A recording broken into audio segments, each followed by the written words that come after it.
Hi everyone. So today I'm having a cup of lovely lemon balm tea.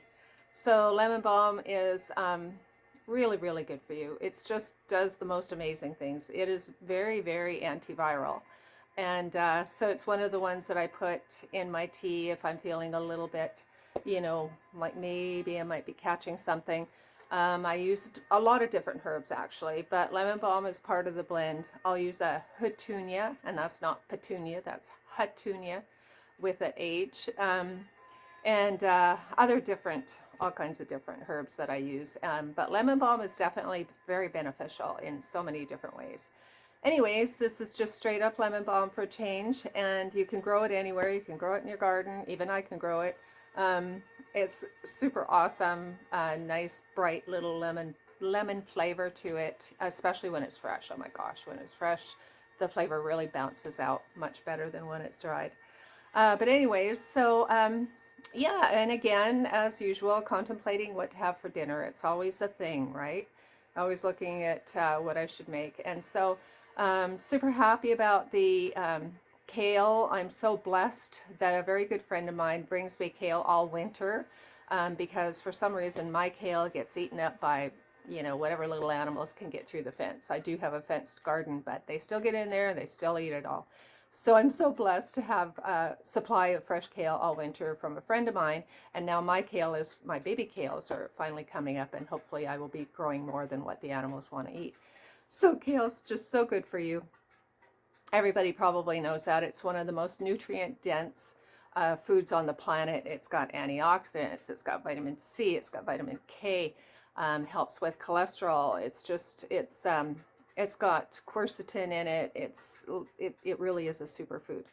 And everybody knows that. But anyways, what I was going to say is I put kale, I put it in my salads, but it's very,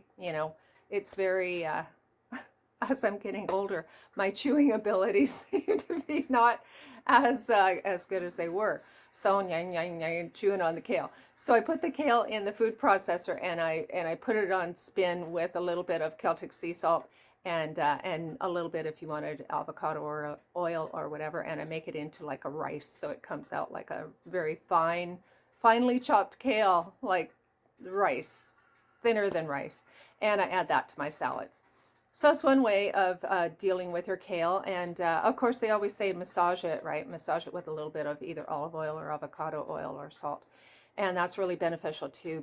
And it helps to break it down so it's better absorbed. So that's the other thing is either massaging it or blending it to break it down helps because the cells are quite tight and thick. And so it does help to break it down a bit so that you absorb all those fantastic nutrients.